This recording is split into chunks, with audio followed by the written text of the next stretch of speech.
Hello everyone, দেখুন paralysis নিয়ে আমরা প্রত্যেকটা মানুষ কিন্তু প্রচুর নার্ভাস এবং টেনশনে আমরা থাকি। কিন্তু যে কোনো আমাদের বাড়িতে হোক কিংবা পার্শ্ববর্তী কোনো বাড়িতে হোক কিংবা আমাদের ডাক্তারি চেম্বারে হোক না কেন, প্যারালাইসিস নিয়ে আমরা খুবই উদ্বিগ্ন এবং খুব টেনশনে থাকি। সাধারণত আমরা দেখতে পাই যে হুট করে কোনো পেশেন্ট, হয়তো বয়স্ক একটা পেশেন্ট আমাদের চেম্বারে এলো, এক সাইড পুরো প্যারালাইজড হয়ে গেছে, এক সাইড উঠতে পারে না, ডান দিকটা হয়তো পুরো হাত নড়াতে পারছে না, পা নড়াতে পারছে না, তার সঙ্গে মুখটাও বেঁকে গেছে। অনেক পেশেন্ট আমরা দেখি, সঙ্গে সঙ্গে কিছু ইনভেস্টিগেশনও আমরা দিই, হিস্ট্রি নিয়ে আমরা দেখি পেশেন্টের যে তার ব্লাড প্রেশার হয়তো বেশি আছে, হঠাৎ করে তার ব্লাড প্রেশার বেড়ে গেছে, কিংবা আর একটা হিস্ট্রি পাই যে হয়তো কোনো রকম ছোট্টখাটো অ্যাক্সিডেন্ট হয়েছে, অ্যাক্সিডেন্ট বলতে হয়তো মাথা ঘুরে পড়ে গেছে। এরকম অনেক রকম হিস্ট্রি আমাদের কাছে পেশেন্ট কিন্তু নিয়ে আসে।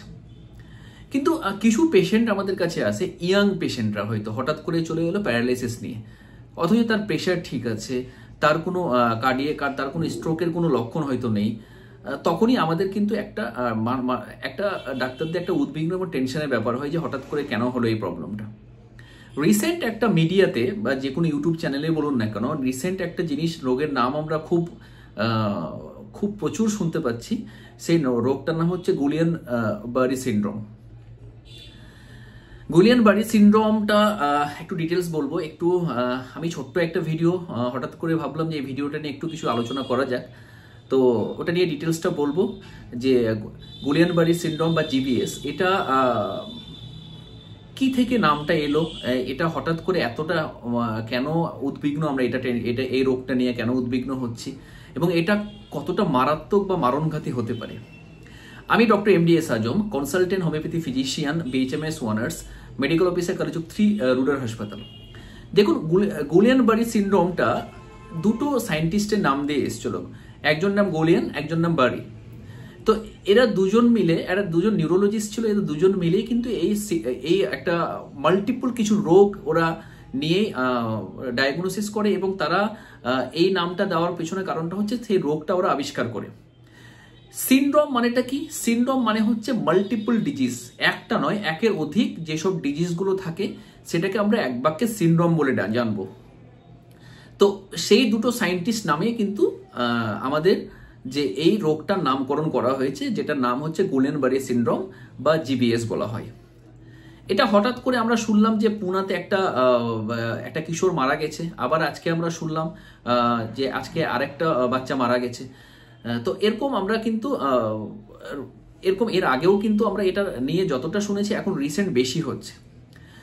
তো এটা কেন হচ্ছে, এর পেছনে কি কারণ আছে, এবং সিমটমিক বা কি হতে পারে, এবং এর প্রগনোসিসটা কি, কোন এজে এটা বেশি এফেক্টেড। প্রথমটা হচ্ছে গুলিয়ান বারি সিনড্রোম, হচ্ছে এটা একটা অটো ইমিউনো ডিজিজ যেটা পেরিফেরাল নার্ভকে ধ্বংস করে দেয়। অটো ইমিউনো ডিজিজটা কাকে বলবো? অটো ইমিউনো ডিজিজ মানে হচ্ছে যে আমাদের নর্মালি কি হয়, আমাদের শরীরে যখন কোনো একটা ভাইরাস কিংবা ব্যাকটেরিয়া অ্যাটাক করে, তখন আমাদের যে অ্যান্টিবডি আছে, আমাদের যে লিউকোসাইট থেকে যে অ্যান্টিবডি, যেটা ডব্লিউবিসি থেকে যে অ্যান্টিবডি হয়, সেটার কাজটা কি? সেটার কাজটা হচ্ছে বাইরের থেকে যেসব জার্ম আছে বা অ্যান্টিজেন, সেটাকে ধ্বংস করে দেওয়া।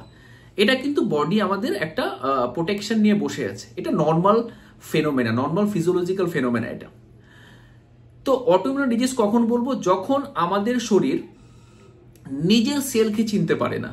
নিজের সেলকে চিনতে না পারে কিন্তু ওরা মনে করে যে নিজস্ব যে সেলগুলো প্রেজেন্ট থাকে, সে সেলগুলো হয়তো ব্যাকটেরিয়া কিংবা ভাইরাস থেকে এসছে, তখন নিজস্ব সেলকে কিন্তু ধ্বংস করতে যায় এবং সেটাকে ডিস্ট্রাকশন ননস্টপ ভাবে করেই যেতে চায়। সেটাকে অটোইমিউন ডিজিজ বলা হয়। অনেক অটোইমিউন ডিজিজ আছে, তার অনেক নাম আছে, যেমন রিউমাটয়েড আর্থ্রাইটিস, আমি আলোচনা করেছি এর আগে, আমার ডিটেলস গেলে আপনারা বুঝতে পারবেন। রিউমাটয়েড আর্থ্রাইটিস কমপ্লিটলি অটোইমিউন একটা disease. SLE, systemic lupus erythematosus, একটা অটোইমিউন ডিজিজ। তারপর কি সোরিয়াসিস, একটা অটোইমিউন ডিজিজ। আরো অনেক অটোইমিউন ডিজিজ আছে যেগুলোর জন্য সাধারণত নিজের সেলকে অ্যান্টিবডি কিন্তু চিনতে পারে না, তার জন্য ধ্বংস করে দেয়। এটাকে অটোইমিউন ডিজিজ বলা হয়। সেরকম গুলিয়ান বারি সিনড্রোমের ক্ষেত্রেও সেম জিনিসটা আমরা দেখতে পাই, যে নিজস্ব সেলকে চিনতে পারে না, এই জন্য কি হয়, নিজের শরীরের নার্ভকে কিন্তু ধ্বংস করে দেয় অ্যান্টিবডি। এতে প্রচুর সমস্যা দেখা দেয়। বেসিক্যালি কি হয়, আমাদের নার্ভকে ঢাকার জন্য, যেমন যদি তারটা আমি ধরিন, একটা কারেন্টের তার ধরুন, ভেতরে তামা আছে, তার উপরে কভার আছে, তো নার্ভগুলোর মধ্যে সেটা থাকে। তো নার্ভের মধ্যে মাইলিন সিদ বলে একটা কভার থাকে আর কিন্তু। এতে কি হয়, গুলেনবার্গ সিনড্রোমে কি করে, নিজের সেল কিন্তু ওই মায়োলিন সিটটাকে পুরোপুরি ধ্বংস করে দেয়। মায়োলিন সিটকে ধ্বংস করে, তার সাথে সাথে কি করে, মায়োলিন সিটকে ধ্বংস করে করে আস্তে আস্তে নার্ভটাকেও কিন্তু খেয়ে নেয়। এতে কি হয়, এতে কিছু সিমটম কিন্তু দেখা যায়। বেসিক্যালি কোন এজে এটা হয়, কোন এজ বেশি অ্যাফেক্টেড, দেখা গেছে ইয়াং এজ। ইয়াং এজ বলতে 18 থেকে শুরু করে 30 বছর অবধি, কেউ কেউ বলছে 40 বছর অবধি, কিন্তু দেখা যায় 15 থেকে আমরা 35 এজ অবধি কিন্তু সব থেকে ডেঞ্জারাস পিরিয়ড। বাচ্চাদের ক্ষেত্রে হতে পারে, বয়স্কদের ক্ষেত্রেও হতে পারে, কিন্তু এই এজে মোর এফেক্টেড, গুলেনবার্গ সিনড্রোম মোর এফেক্টেড থাকে। এবার কি হয়, কি কারণে এটা হয়, এর যদি প্রিভিয়াস হিস্ট্রি যদি যায়, আমরা কারণটা কি ব্যাকটেরিয়া কিংবা ভাইরাসের জন্য, যদি হঠাৎ করে দেখা যায় যে কোনো পেশেন্টের ডায়রিয়া হয়েছে কিংবা রেসপিরেটরি ট্র্যাক্ট ইনফেকশন হয়েছে, কোনো একটা ব্যাকটেরিয়ার কারণে হতে পারে। তারপরে যদি হঠাৎ করে 2-3 মাস পর দেখা যায় যে হঠাৎ করে শরীরটা অসাড় হয়ে যাচ্ছে, ঝিমঝিম একটু করছে, আমি ঠিকঠাক করে ব্যালেন্স পাচ্ছি না, তারপরে হয়তো হাতের মধ্যে টাচ সেন্সেশন ঠিকঠাক করে হচ্ছে না, হঠাৎ করে আমি হয়তো গ্যাসের কাছে কিংবা স্টোভের কাছে কিংবা উনুনের কাছে যাচ্ছি, তখন তাপ লাগছে না, তখনই কিন্তু আমার একটা ডাউট হবে যে এটা নিশ্চয়ই কোনো সেকেন্ডারি ইনফেকশন হিসাবে আসছে। এরপরে কি হচ্ছে, ভাইরাস কিছু সেকেন্ডারি, হয়তো পোস্ট ভাইরাল কোনো ইনফেকশনের জন্য হচ্ছে। কোন ভাইরাস জনিত ইনফেকশন হলে বেশি হয়, সাইটোমেগালো ভাইরাস, এপস্টিন বার ভাইরাস কিংবা জিকা ভাইরাস যেগুলো আছে, সেগুলো ইনফেকশন হওয়ার পরে কিন্তু সেকেন্ডারি হিসাবে কিন্তু গুলেনবার্গ সিনড্রোমটা হওয়ার চান্সটা বেশি থাকে। সিমটম কি আমাদের কাছে পেশেন্ট নিয়ে আসবে, প্রথম স্টেজে কি পেশেন্ট বলবে, যদি আমরা হিস্ট্রি নিই, তার 2-3 সপ্তাহ আগে রোগীর হয় ডায়রিয়া হয়েছিল কিংবা রেসপিরেটরি ট্র্যাক্ট কোনো ইনফেকশন হয়েছিল কিংবা ইউটিআই হয়েছিল, যে কোনো ধরনের একটা হিস্ট্রি আমাদেরকে পেশেন্ট দেবে। তারপরে কি বলবে, ডাক্তারবাবু 2-3 মাস পর আস্তে আস্তে আমার শরীরটা যেন অবশ হয়ে যাচ্ছে।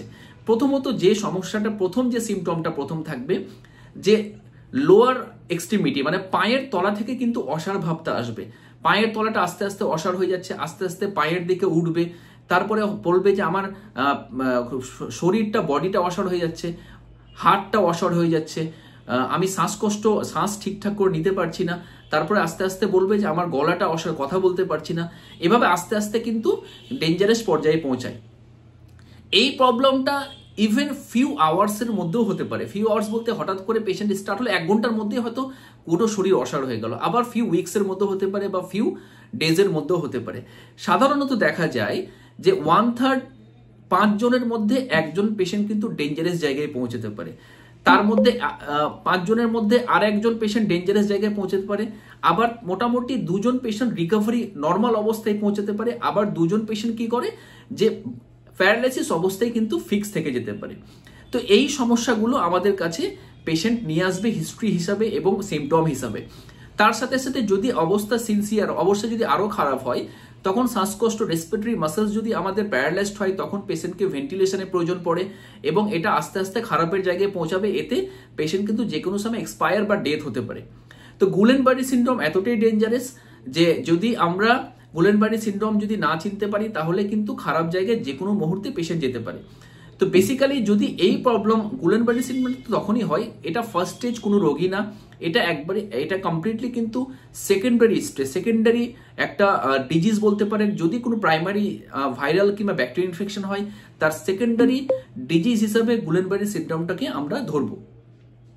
তো এবার আমরা বলবো ট্রিটমেন্টের ব্যাপারটা কি। ট্রিটমেন্ট প্রথমত হচ্ছে যে দেখুন, ট্রিটমেন্ট এটা কমপ্লিটলি সিমটোমেটিক ট্রিটমেন্ট, এটা করার প্রয়োজন আছে। যদি সিভিয়ারলি প্রচুর থাকে, পেশেন্ট অটোমেটিক রিকভার হয়, 2-3 সপ্তাহ পর হয়ে যায়। আবার আমরা নর্মালি যা ট্রিটমেন্ট ফার্স্ট স্টেজে যদি পেশেন্ট আসে, আমাদেরকে যা সিমটোমেটিক ট্রিটমেন্ট হিসাবে কিন্তু পেশেন্টকে অবশ্যই দেওয়া উচিত। যেহেতু আমি একজন হোমিওপ্যাথি ডক্টর, আমাদের কাছে প্যারালাইসিস হিসেবে একটা প্রথা আছে যে প্যারালাইসিসের জন্য homeopathy is a best system of medicine, system of pathy বলতে পারেন। তো নট অনলি শুধু প্যারালাইসিস, সমস্ত রোগের জন্য কিন্তু যদি ফার্স্ট স্টেজে আমাদেরকে এই প্রবলেম নিয়ে আসে, আমরা অবশ্যই ডেফিনেটলি আমাদের কাছে খুবই ভালো মেডিসিন আছে।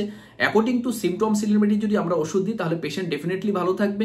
কিন্তু তার সাথে যদি অবস্থা যদি খুব সিভিয়ার হয় বা অবস্থা যদি ডেঞ্জারাস জায়গায় পৌঁছায়, তাহলে অবশ্যই আমরা একটা বেটার কোনো হসপিটালে বা নার্সিংহোমে আমরা অবশ্যই দেখাবো। এতে ভেন্টিলেশনের প্রয়োজন পড়তে পারে। তাহলে এটা কিন্তু অবশ্যই আমরা মাথায় আমাদের রাখতে হবে।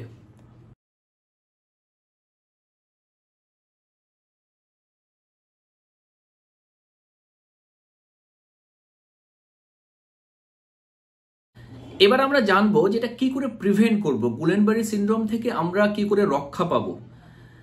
দেখুন, প্রথম আমরা বললাম, এর আগে আলোচনা করলাম, এর আগে বললাম আমি যে এটা সেকেন্ডারি একটা ডিজিজ বা সেকেন্ডারি একটা ইনফেকশন।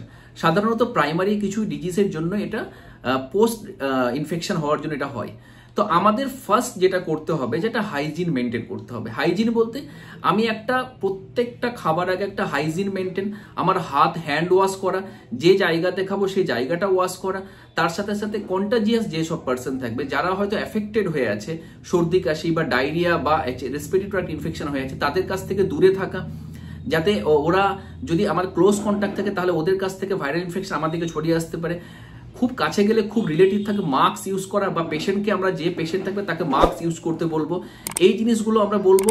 ওর যেগুলো ইউজ করা জিনিস, বেসিক্যালি যে জিনিসগুলো ইউজ করছে, গামছা বা যে বেডে শুয়েছে, সেখান থেকে আমি দূরে থাকবো। তাহলে আমরা অবশ্যই কিন্তু সেখান থেকে রক্ষা পেতে পারি। দ্বিতীয় যেটা হচ্ছে হেলদি লাইফস্টাইল লিড করা। হেলদি লাইফস্টাইল বলতে আমরা রিচ ফুডটা অ্যাভয়েড করব।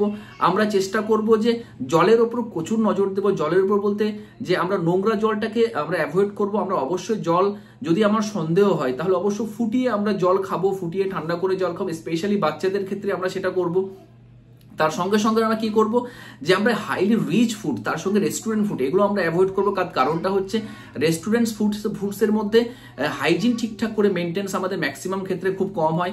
একই তেলে হয়তো বহুদিন যাবত ভাজা চলছে, একই হয়তো সেই যে থালাতে আমাদের খাবার দিচ্ছে, সেই থালাগুলো ঠিকঠাক করে হাইজিন মেনটেন করছে কিনা আমরা নিজেও জানি না। তার জন্য আমরা চেষ্টা করব ওই জাতীয় রেস্টুরেন্ট জাতীয় ফুডকে আমরা অ্যাভয়েড করা, বা রেস্টুরেন্ট খাবারকে আমরা অ্যাভয়েড করব। তাতে আমাদের পেটের সমস্যা কিন্তু খুব কম হবে। তার সাথে কি আমরা হেলদি ফুড খাবো, বিশেষ করে ফ্রেশ ফ্রুটস, ফ্রেশ ভেজিটেবল, জল বেশি বেশি করে খাওয়া, তার সাথে ওয়েল স্লিপ, এগুলো যদি আমরা মেনটেন করি তাহলে অবশ্যই আমরা গুলেনবারি সিনড্রোম থেকে বা জিভিএস থেকে কিন্তু আমরা অবশ্যই রেহাই পেতে পারি। গুলেনবারি সিনড্রোম হয়ে গেলে আমাদের খুব ডেঞ্জারাস জায়গায় পৌঁছে যেতে পারে, ভেরি রেয়ার ট্রিটমেন্ট হয়। কিন্তু আমরা চেষ্টা করবো যেন গুলেনবারি সিনড্রোম আমাদের না হয়। সেটার জন্য আমাদের প্রাইমারি যে ইনফেকশন সেটাকে যেন না হয়, সেটাকে কন্ট্রোল করতে হবে। গুলেনবারি সিনড্রোম অলওয়েজ সেকেন্ডারি ইনফেকশন বা সেকেন্ডারি ডিজিজ। যদি আমরা প্রাইমারি ডিজিজ বা প্রাইমারি ইনফেকশন কন্ট্রোল করতে পারি তাহলে অবশ্যই গুলেনবারি সিনড্রোমকে কন্ট্রোল করতে পারবো। তো আমরা অযথা শুধু টেনশন বা অ্যাংজাইটি আমরা করবো না। প্লিজ আপনারা হেলথ সিস্টেমটা মেনটেন করুন, আমরা হেলদি লাইফ মেনটেন করুন, হাইজিনটা মেনটেন করুন। দেখবেন অবশ্যই কিন্তু আমরা গুলেনবারি সিনড্রোমের মতো অনেক সিনড্রোম আছে, যেটা আমরা ওইসব সিনড্রোমকে আমরা অবশ্যই সেগুলো থেকে দূরে থাকতে পারবো, বা আমরা সেটাকে প্রোটেস্ট করতে পারবো। আজকে আপাতত এটুকুই আমি বললাম। নেক্সটে আরও কিছু ভালো ভিডিও নিয়ে আসবো। আপনাদের কিছু জানার থাকলে কমেন্টে লিখুন, আমি উত্তর দেওয়ার চেষ্টা করব। সবাই ভালো থাকুন, হেলদি লাইফ লিড করুন, ব্যালেন্স ডায়েট খান, তার সাথে সাথে একটু ভালো ঘুমান আপনারা। সবাইকে ধন্যবাদ।